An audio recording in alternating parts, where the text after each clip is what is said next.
Welcome to Freedom Decoded. My name is Demir Bentley. This is my wife, Carey. We ditched the 9-to-5, moved abroad, and today we're living a life that's better than we ever could have imagined. Professionally, we help people get organized so they can create some freedom in their life. This podcast is a way for us to let down our hair and explore concepts in a little bit more informal setting. You can check out more about us at www.lifehackmethod.com. Let's get into it. Today, we're going to talk about mini retirements.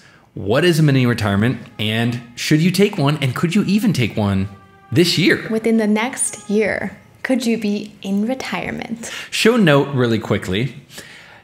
There's construction going on outside of our house, and there's a baby in this house because we are recording out of our home office. So if you are listening to this podcast and thinking, by God, I could swear there's like a dump truck backing up in the background or a baby screaming, don't worry, you're not crazy. It's probably coming from our side. So that's just how life is today in the post-pandemic world. So let's get to it and talk about mini retirements. Well, first of all, I guess we should just lay our cards on the table. We're going to take one this year. Yeah, so we are going to take a full 4 weeks off of our business, which is super exciting. Something we've been wanting to do for a while. We used to do these pretty regularly, but we haven't since the pandemic started. It just seemed sort of pointless, like what we're going to do, like sit around the house the whole time and not 4 work. 4 weeks at home. Right, it's like, great.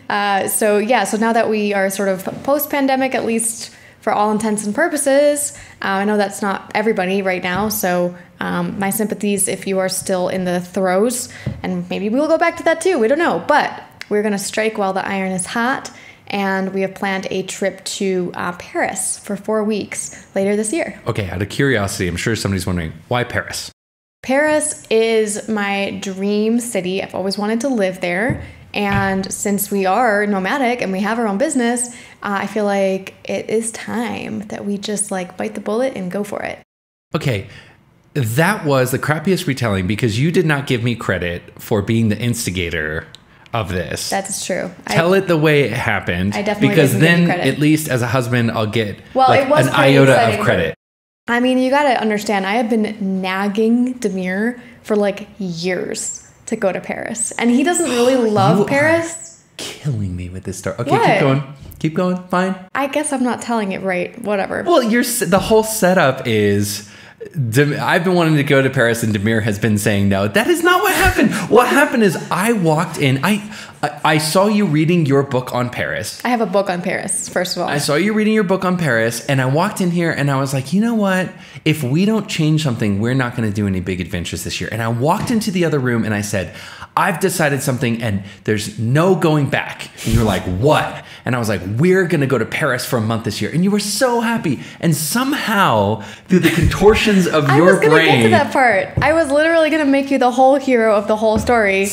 But you just couldn't wait. You just didn't have enough patience. You didn't have enough patience. No, it was seriously like that. Because, like, you know, we want to go to places that, like, both of us are really excited about. And there are tons of places like that in the world. And so we sort of did a lot of other of those trips. But then, yeah, seriously, like, I don't know, I bought this book on Paris. Like, that's how much I want to go. Like, I spend my free time reading books about it. So then I didn't really think we were going to go. I just thought I would, like, live vicariously through this Live book. the fantasy. And so then, yeah, Demir walked into the room and was like, I've decided that we're going to go to Paris. And he was so excited, which made me feel like very, very, very excited, like even more excited than I would have been. And yeah, like he kept true to it. We're going. We're going. I mean, you know, listen, let's not get pulled into all the disclaimers that we can put on this trip. I mean, it's 2021. The pandemic is not beat. You know, like we've got one strain right now that seems really dangerous. There could be, who knows how many other strains. It could be more dangerous. There's a million different ways that this doesn't happen this year. But I think what's important is that we're getting committed. Yeah. We don't know all the details. We don't know how everything's going to pan out. We don't know. There's so much we don't know, but we're still getting out there and getting committed. I think this takes me back a little bit, Carey, to like our core value that we share that really is like, I think, embedded in the DNA of Lifehack, which is that you and I have both lost people when we were young, who were young. And I think when you do lose somebody young, early in your life, I think it imprints you with this idea that, yo, you could get your ticket punched any moment. Yep. And I think we tend to fall victim to this idea of like, oh, not this year, but next year. Right. When blah, blah, blah happens, then. Yeah, well, let's finish this thing, or let's get this done, and then we'll go. Oh, when Gigi's older, it would be better and more culturally enriching. Yeah, and I think we both tend to share this thing of like, no, now. Yeah. And like we're excited about it now. Like we should just go and commit to it now. Because like next year, maybe like something happens and we're not able to go, or we don't want to go anymore, or whatever. And that happens. That happens all the time. Well, for a couple of years, I was really obsessed with Paris, and I don't know, I just stopped. It just passed. The feeling passed. Yeah. Talk to me about how that relates to mini retirements.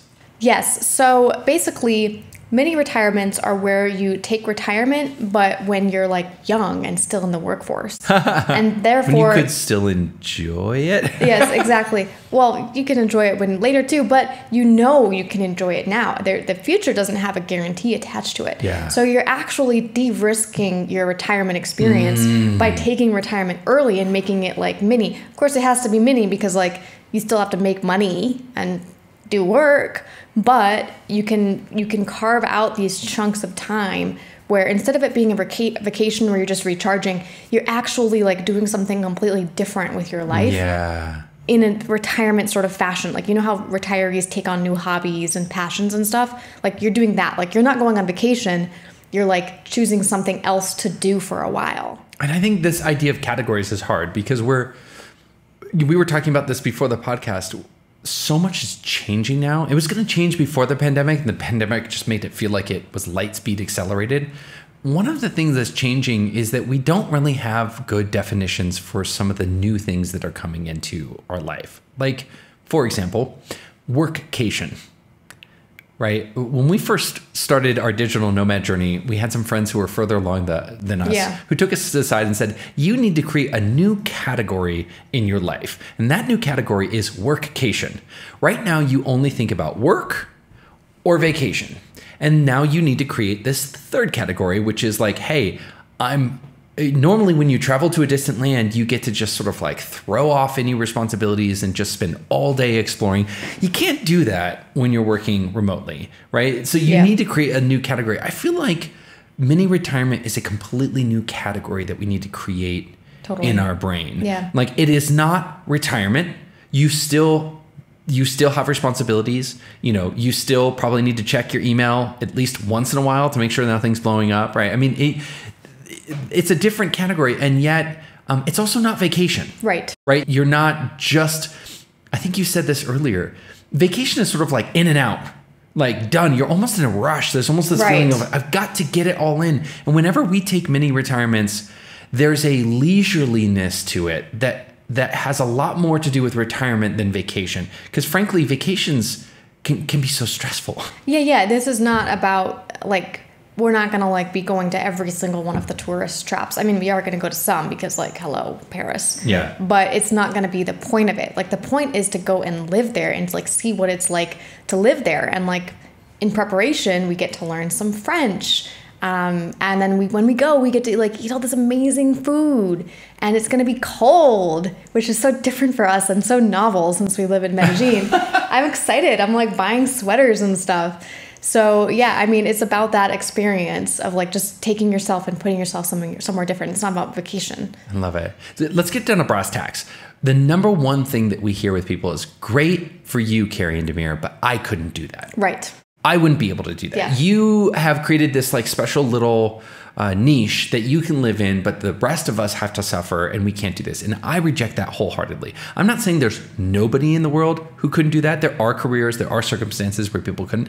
But I think the pandemic has opened the door and given, shed light on the idea that like for a lot of people, whatever remaining excuses they had to not being able to travel and take many vacations has been removed. Right. And I think it's fine if you don't want to. I think a lot of people say they can't, but what they mean is they don't want to enough. Give me an example. So, for example, like if you have somebody who has a dog, and we have a dog, like we get it. They're like, well, I couldn't leave my dog.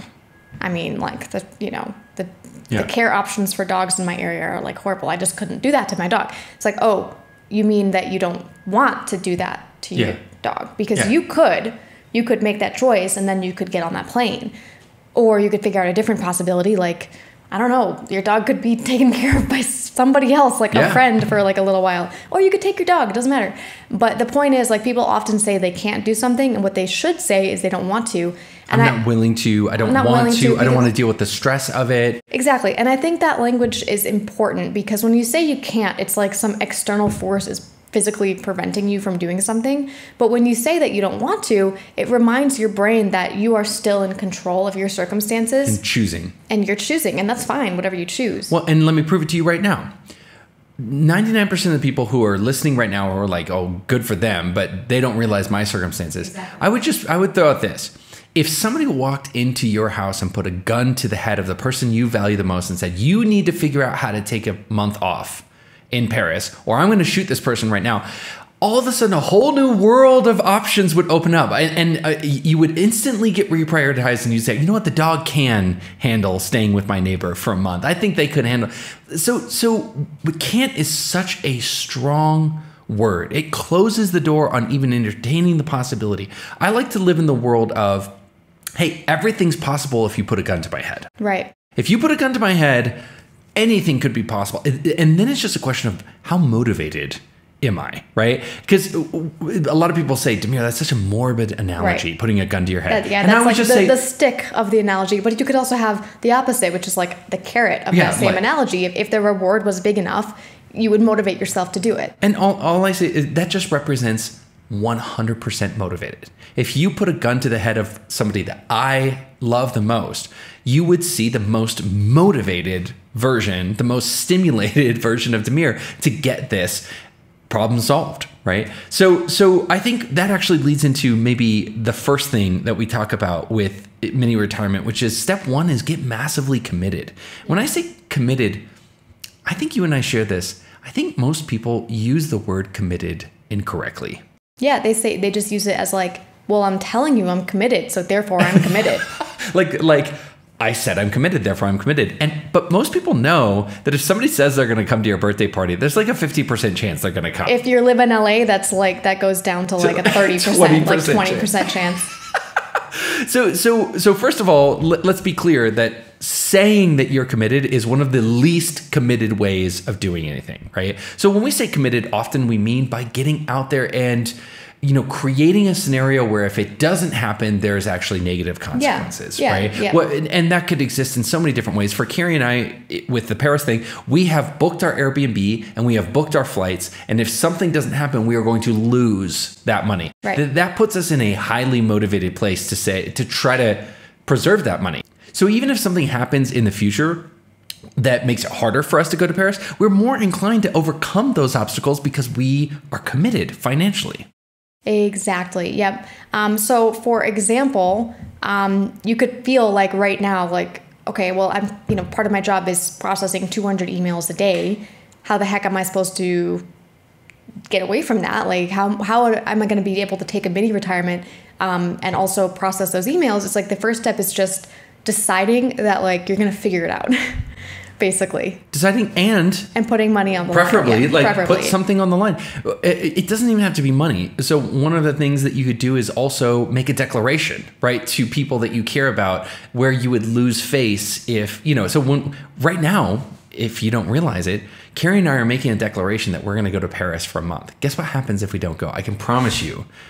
I know it seems like people should have better things to do with their time, but I promise you, if we don't go to Paris this year, I'm going to hear about it. Right. I'm going to hear about people and be like, well, Demir said he was going to go to Paris, but he didn't end up going, right? So it's happening. I mean, and I think it's also going along with that sort of like believing in your heart of hearts. Like, it wasn't until I booked the Airbnb that I was like, this is happening. Yes. So you got to do whatever you got to do in order to get to that place where you're like, no, like, this is actually happening.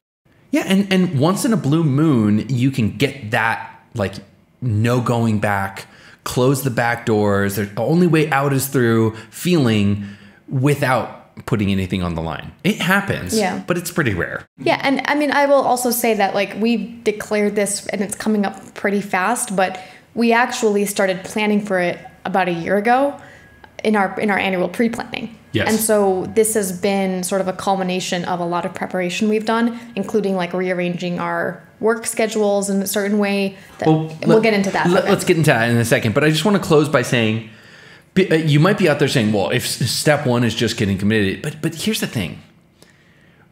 What I see is when people are halfway committed or have 2 feet out the door instead of in the door, what they have this way of overcomplicating the thing and just throwing more obstacles, right? So for example, with your analogy of like, well, I get 200 emails a day. How could I possibly take a mini retirement for 1 month if I've got a steady stream of 200 emails a day? Well, I can tell you the first thing that you need to do is get massively committed, because if you don't, what's going to happen is you're only seeing the problems and you're not seeing the solutions. Right. When you get massively committed to something you're really excited about, you start seeing solutions instead of problems. Right. And so it puts you in the right frame of mind. Again, show note, if you're hearing a beeping in the background, that's not your imagination. That's coming from our side. So you don't have to look around you and wonder where that's coming from. Okay, so what would step 2 be, Carey? Yes. So the second step would be to basically clear space in your calendar for that to happen. So that means just really taking a look at your calendar and making sure that there's no gigantic new things happening during that time. And this is sort of where our annual planning takes effect, because normally we have all sorts of trainings we're doing, running boot camps, running like offerings. So over a year ago, we actually looked down and we were like, okay, well, we need to make sure that there's these big chunks of time during our year where we have the opportunity to go somewhere. We didn't know where at that point. We didn't know if it was even going to happen. We didn't know anything, but we just cleared the space so far in advance that now it's much easier for us to defend that. Yeah, I mean, let's be very clear. Like, there is no perfect time to take a month off of work. Never. So we are not saying that. We're not saying, oh, just look in your calendar and find that free month that you have. Oh, no. But there's always a more clear and a less clear time. Everybody has seasonality. I can tell you seasonality right now. December, nobody does jack. Right? Like, you could say to yourself, oh, I've got really important work that my clients need me to do in December. But I can tell you, everybody is checked out from December 1st to December 30th. So there's always going to be some kind of seasonality where you can say, okay, there's no perfect time, but there are less and more perfect times to do this. And Carey makes a really good point about pre-planning, because if you're going to tell your clients that you're taking a month off, don't you think it's a lot better to say, I'm taking a month off next year, rather than saying, I'm going to take a month off next month? Oh, yeah, it's way better. Yeah. Everyone, if it's next year, everyone's going to be like, good for you. That's so awesome. If it's next month, you're going to throw people into a panic. They're going to be like, no, or they're going to feel like, how dare they spring this on me, right? So at the end of the day, this goes back to pre-planning. I mean, this really just reinforces the idea of not just pre-planning your week or your month, but this is where yearly pre-planning really comes into effect, because when you can get out a year ahead of something, you can really make it happen, make incredible things happen that you never thought that you could. Right. Now, more tactically, obviously, you also need to get on offense. So for example, if I told my clients a year ahead of time, hey, I'm going to take a sabbatical for a month, just want to let you know, I would also then follow up maybe 2 or 1.5 months out and say, hey, remember that I'm going to take a sabbatical. It's coming up in about 2 months here. So let's just make sure we clear out X, Y, and Z. And you'll be amply taken care of by my associate, Greg or Alice or whatever it might be. Definitely. That's what I call getting on offense. Like, get out there, make sure that no one has the ability to come back and say, well, I didn't know Demir was out of office. That really means making a list of the 70 people who you probably need to reach out to and be proactive and say, hey, just making sure that can you please acknowledge that I'll be out of the office, and we need to get things taken care of. And that's where having an autoresponder also comes really in handy, because when you are actually out of the office, you don't want to just like pretend like you're not. You want to let people know in a very proactive way. So the second they send you an email, they get an email back that says like, hey, I'm on a sabbatical, please resend this next month, or please reach out to this other person instead. That sort of like just giving them lanes where they can move over to really helps, rather than them sending an email, then being like, why is this person not getting back to me? I feel like we're finally, I'd love to think that it was just us, but I feel like us and other productivity coaches are finally getting through to people. Because I remember about 3 years ago when I suggested people use autoresponders more aggressively, the response was just so like, I could never do that. And now I don't get that response as much. And I'm seeing when I email people, I'm getting a lot of their autoresponders, right? And the thing about an autoresponder is it doesn't have to be black and white, as Carey said. It doesn't have to be like, I'm not in the office, so go screw yourself. often a great autoresponder, as Carey said, gives you lanes, meaning if this is a media inquiry, you can contact Katie. If this is an issue around orders, please contact Brian. If this is an emergency, there is a way to reach me. Even though I'm on sabbatical, you can still reach me. Reach me in this way if it's really, really an emergency. That's what we call giving people lanes, where instead of just saying, stop, you shall not pass, you're actually giving them an opportunity to get what they need from you. Yeah, exactly. And then, I guess like the one thing I wanted to talk about there too is you actually have something you have a permanent autoresponder. Yeah. That's like an evergreen autoresponder where it says if it's like an emergency to resend the email with the word emergency in it. Yeah. And I don't think maybe in the last year you've gotten a single emergency. Isn't that funny? There is a way for any one of my clients or anybody in the world to get an instant response from me, and all they have to do is simply hit reply on the email they sent originally and put the word emergency in the title. And in 1 year, I have not gotten one email with the word emergency. And it just goes to show you that like you can create lanes even if you're on sabbatical. You can be on quote unquote mini retirement in Tuscany or wherever you want to go. And you can literally give people your Italian phone number and say, if this is an emergency, then text me on this number and put the word emergency. The funny thing about this psychologically is people feel really foolish writing the word emergency in a text or an email if it's not actually an emergency. Yeah. And so I can tell you, even though I've received 0 emails, I'll bet people have started writing an email and halfway into the word emergency, they think, this is not really an emergency? Do I really want to be out there having written this email with the word emergency on it when it's really not clearly an emergency? So step 2 is really about creating that space in your calendar and thinking ahead in terms of setting expectations for everybody that you're going to be out of the office. And step number 3 is to actually create the systems, the SOPs, standard operating procedures, so that somebody else can cover for you without it being this huge mess. Just look at it as an opportunity to do something you already should have done. I mean, exactly. I know this is what people avoid. This is the part that people avoid. This is where the rubber meets the road. But in a weird way, this is what you should throw yourself into. This is what you should be so excited about. Because not only is this going to empower you to take your mini retirement, it means when you come back from mini retirement, your job's going to be easier. Right. It's going to be easier. I think people also bite off too much here, too fast. Like when we say SOPs, they should be around small things to start out with. Like, say you want to offload, say you manage all your billing for your company. And to offload that, you just think like, oh my gosh, like there's so much that goes into that. There's so many possible scenarios. How am I ever going to do it? It's like, well, just pick the smallest possible scenario and write the SOP for that first. Yeah. And then pick the next one, and then pick the next one. And pretty soon you'll have them all done, but don't try to do it all at once because then that's going to be too hard. I mean, there's so many different approaches. I think your approach that you just suggested is probably best for the majority of people. But I'm a systems thinker, and I like to just sit down and say, almost like a challenge, almost like a problem, like, okay, well, what are the essentials of my job? And what you'll usually find is that every job is really 4 or 5 jobs. Most jobs these days, if we're really honest, it's not just, you have one title, but you really have 4 or 5 roles or critical outcomes that you make sure happen. And so I think it's a good opportunity also to just step back and be like, okay, I'm Coach Demir. I do the coaching. I film the videos. I run the live calls, right? So to just say like, okay, here's the different roles. And then here's almost just like bullets, just like little bullets on the paper. Like these are the 4 or 5 things that have to happen for the live calls to go forward. These are the 4 or 5 things that happen for the bootcamp sales to go forward, right? And start to just from the top down. You're not going to get it all, but that's the great part. You don't have to get it all. Right.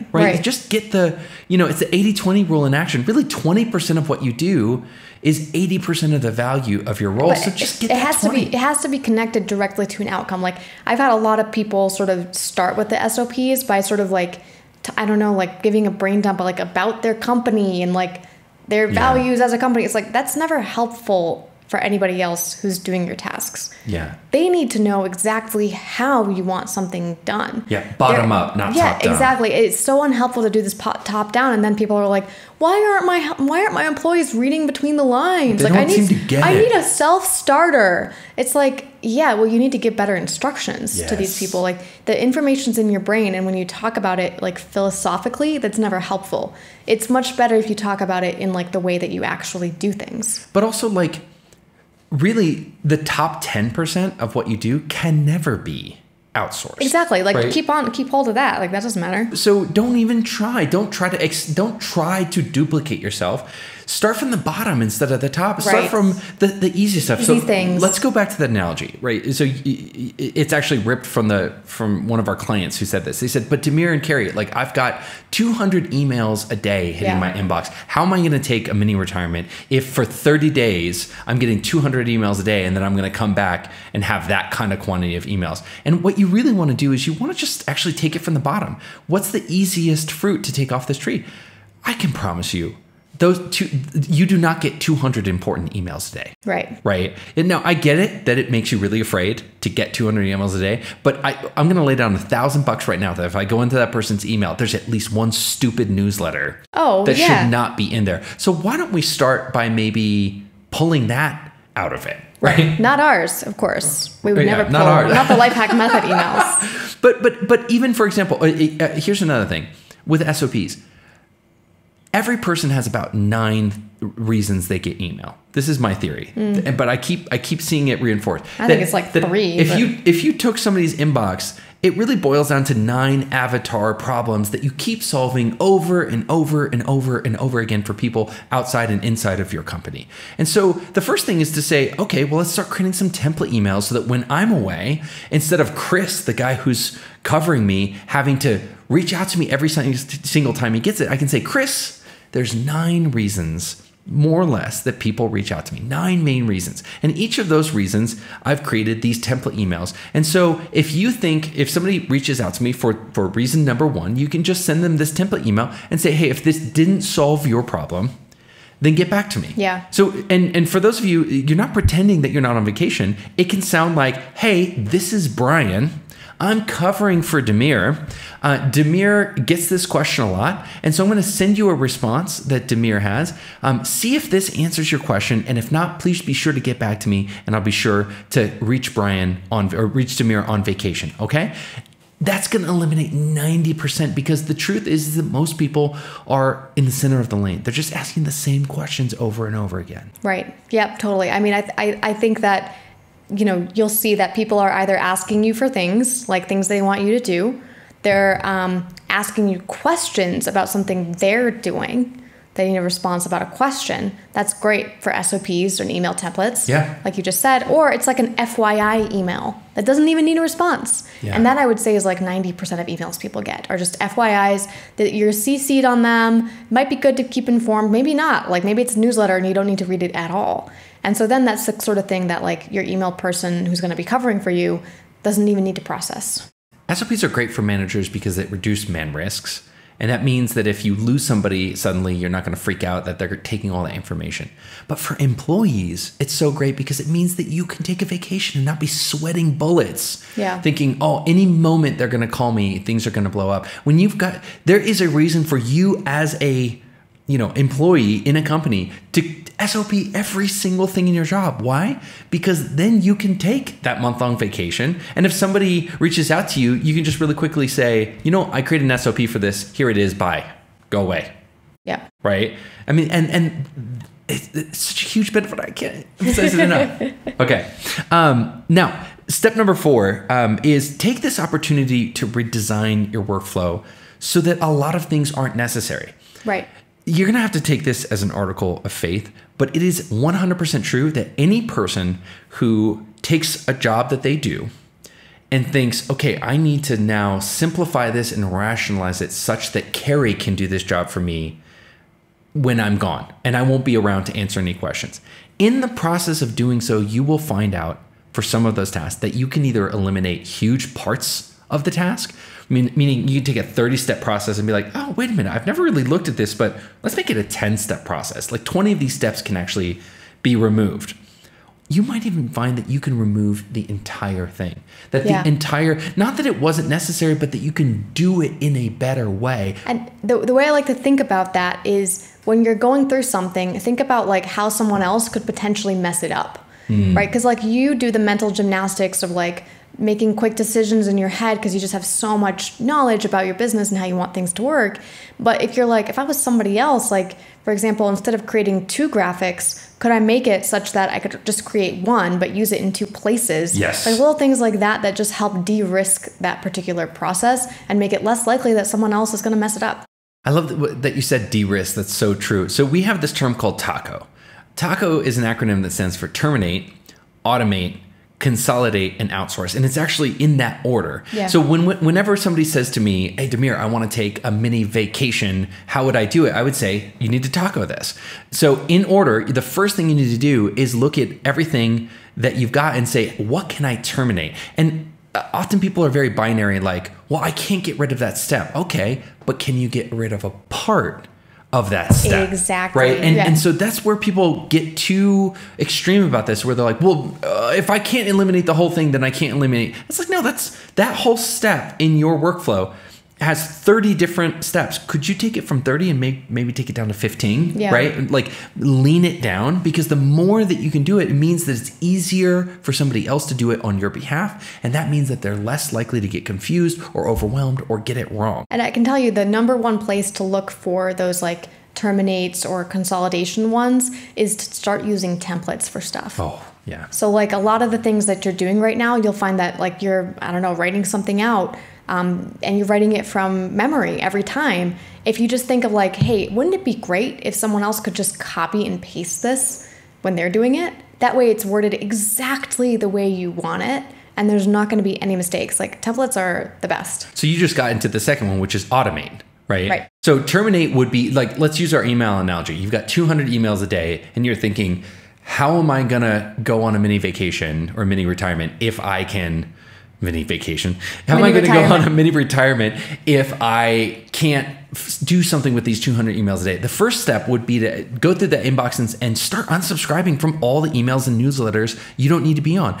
Or here's another one, have certain ones skip your inbox. Right, and go to a particular folder. Exactly. So that when somebody is checking your email on your behalf, instead of asking them to check 200, they're getting 50. Yeah. They're getting 30. And that's an example of automate, because it's happening. No, that's terminate. Terminate would be when you're unsubscribing from all of the subscriptions. And then automate would be when things are automatically getting filtered into different folders. Well, you also gave a great automate in that you can create email templates. So another automate is like, okay, great. So here's these templates, or even an autoresponder is a great automate, because it means that, you know, if you have an autoresponder that says, hey, I'm not in for the next month.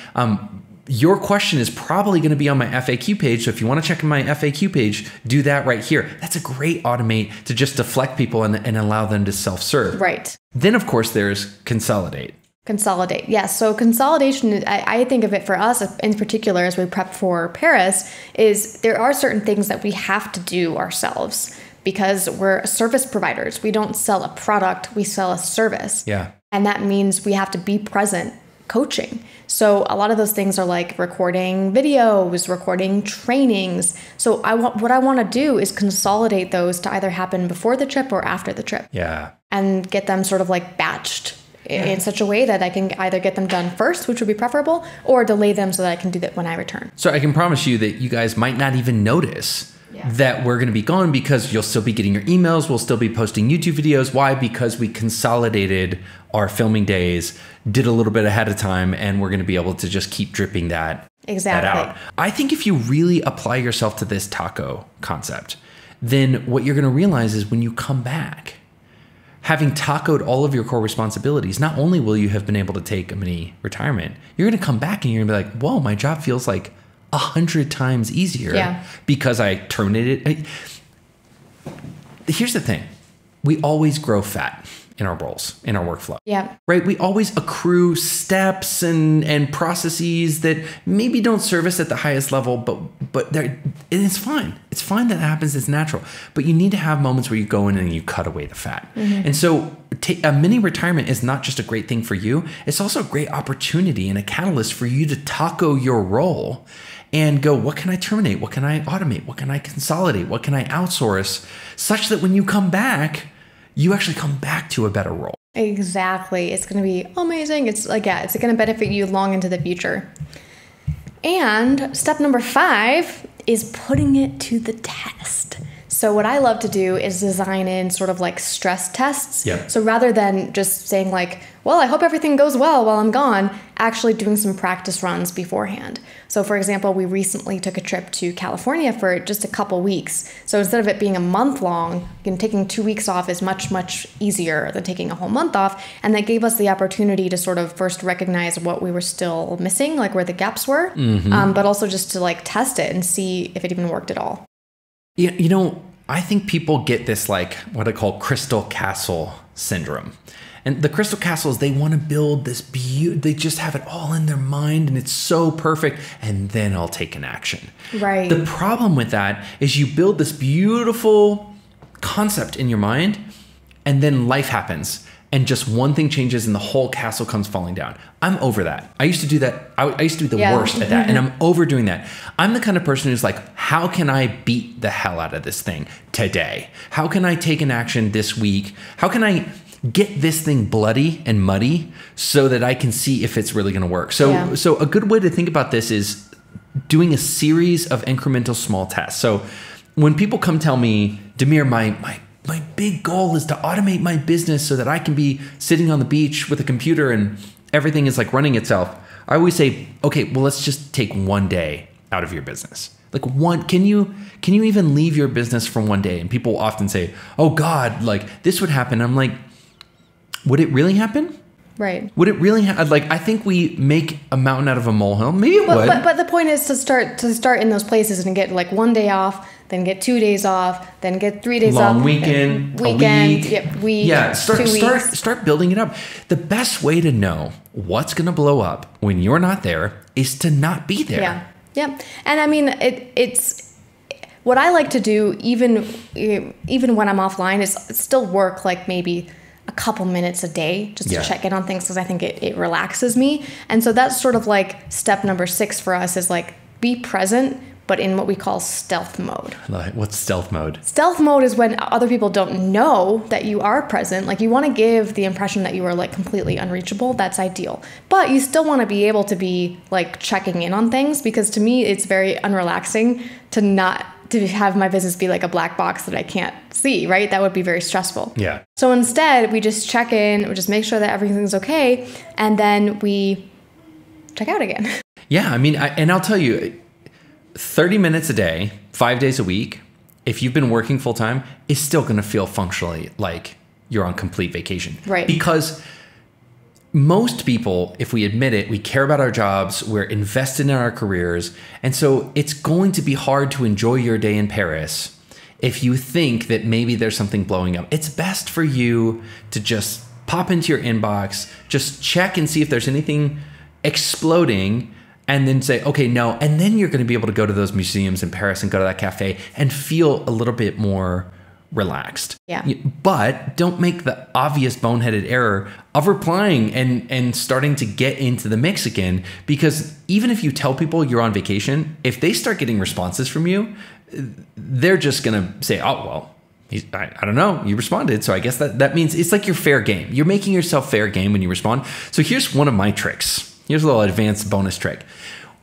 If I see something and I just cannot help myself and I need to respond, what I will say is, hey, hi, Larry. This is Kendra, Demir's assistant. Demir, I talked to Demir today, and he told me to send you this response. Right. Thank you very much, Kendra. Right. So you're impersonating your own assistant.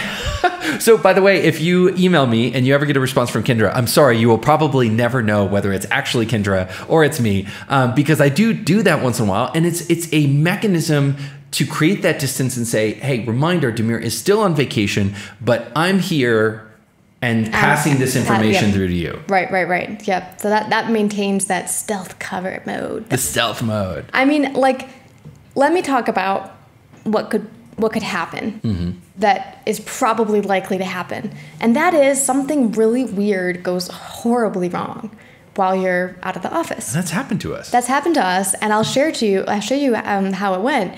Basically, we were in San Andres, which is a little island with very little Wi-Fi, by the way. Yeah. And we were with our baby, and so it's not like we were working. We couldn't, and what happened was like the worst nightmare, which our developer had something go wrong with our website, and a couple people got double billed, which as a business owner is like the worst thing, because you don't want to make people think that you're trying to like snatch more money from them. Oh, man, there's nothing worse in the online world than double billing somebody. And it's like, well, who are these people? Or like, are they trustworthy with my card information? It's like nothing like this has ever happened to us ever before. Yeah. But what happened was our developer had to duplicate our site to get rid of this other issue. And during that, like literally 3 minutes where both sites were like live, those people got double billed. Yeah. And so I was like, oh my gosh, like what are we gonna do? We're on vacation. And the thing was like our systems just sort of like rose to help us. Yeah. So first of all, my assistant flagged the issue to me like right away. She noticed that a lot of people were complaining about being double billed, and she was like, Carey, I'm seeing this on my side too. 3. A lot of people meaning 3. 3, whatever. But we tend to assume that if 3 people are complaining about it, there's probably 20 exactly, that and that's the happened to concern. that didn't. And Yeah. that's exactly what happened, because I was like, okay. And she basically fixed the whole issue, right? It was like immediately turned into offense, and we tried to figure out every single person who had been double billed, which was very easy. And we emailed all of them. We got all the money returned, and it was fine. Yeah. And it's like that was sort of like the worst possible thing that could have happened, but it really did not interrupt our time off. And I remember when this happened, because you were dealing with it like it was coming to your inbox, but Yeah. I was sort of just there, Right. On the side. And I remember that it really was barely a blip. I mean, Yeah. it's probably one of the biggest like things that's Mess gone ups, wrong yeah. in the last year. And it just sort of registered as oh God, people are getting triple billed. Double billed. And, or double billed. Sorry, 3 people are getting double billed. 3 people got double billed, right? And then you put the phone down. We were hanging out with Gigi, and functionally it was just I'm waiting for my team to get back to me. Yeah. Right. Then they texted you, got back to you. A couple more texts later, and basically we knew what had happened, and the problem was solved. So I mean, really, it all went down. Well, remember that tent we were under? Yeah. We had rented this tent on the beach, and it really happened. Within like the span of like 2 or 3 hours on a tent in the beach. Via my phone. It really was not a big deal. Right. And the thing is that people will prevent themselves. This is sort of my closing argument here for mini retirements. People will take a scenario like that. Well, what if something like that happens? And they'll say, well, that is proof that I cannot take a mini retirement. Exactly. Because something like that could happen. Mm-hmm. And I just want to say, that's bullshit. Right. You can, if you're really, really serious about it. Again, there's an edge case of people who truly can't, but most people could. And instead of saying, well, that proves why I can't, you should say, okay, how can I create systems? And how can I prepare in such a way as something like that could go wrong and it would barely be a blip? And also empowering your team to make decisions on your behalf. Like, you don't want to get pulled into like emergency meetings and stuff while you're gone just because they want to have that safety net. So like in this case, like my assistant already knew to refund those people their money. Yeah. She was like, just so you know, they're already refunded, but I'm just alerting you because this is really weird and it's never happened before, and like really concerned about it. Yeah. She wanted to make sure the whole problem was solved, not just the individual people. So it's like she had already emailed them, she'd already taken care of those people. But, so I really didn't even need to step in. It would have resolved even without my contribution. So I think enabling your team to make decisions for you logically is probably smart. And we always say, hey, listen, we're productivity coaches, but we're not here to convince you that productivity isn't boring. It is. Productivity can be really boring, but what it creates is so exciting. And what could be more exciting than being able to take a mini retirement and go to Paris? I mean, and this is like my plea. This is my call. Like, sending it out to you people. Like, at the end of the day, doing big things, audacious things, living a life that nobody else gets to live means having the systems that nobody else has. Yep. You know, and I just implore you, like, get bold, take those chances, get committed, but then also follow up behind it and build the systems. Carey, your final thoughts on mini retirements and building systems? Yeah, I mean, I think it's really exciting because it almost feels like selfish, like, oh, like, but could I mean, I don't know if I deserve that, but it's actually one of the best things you could do for your business, because it's going to help your business thrive without you, which means it can also grow without you, which means it's going to be much easier to grow and maintain. It's like, you don't want to be the cog inside the business. And this is a great way to just sort of help you think about how to create those systems. So that's it for today. Gang, ironically, I think what Carey's saying is not only would your business not be worse off for you taking a mini retirement, it's actually going to be way better off. Yeah. Think about that. Let that blow your mind. All right, that's it for today. Thank you so much for sticking in there with us. We love this topic. Why don't we dream a little together? Hit us up in the comments and let us know if you were going to take a mini retirement, what would it look like? And where would you go? Exactly. Would you stay at home and do a hobby that you've always wanted to do? Would you travel to a beautiful place? Let us know in the comments below. We want to hear about your mini retirement dreams. And if you have any questions or objections around what we said, like, get after us, man. Let's have a robust conversation in the comments. Again, if you're interested in more about what we do, check us out at lifehackmethod.com, and we'll see you guys in the next podcast.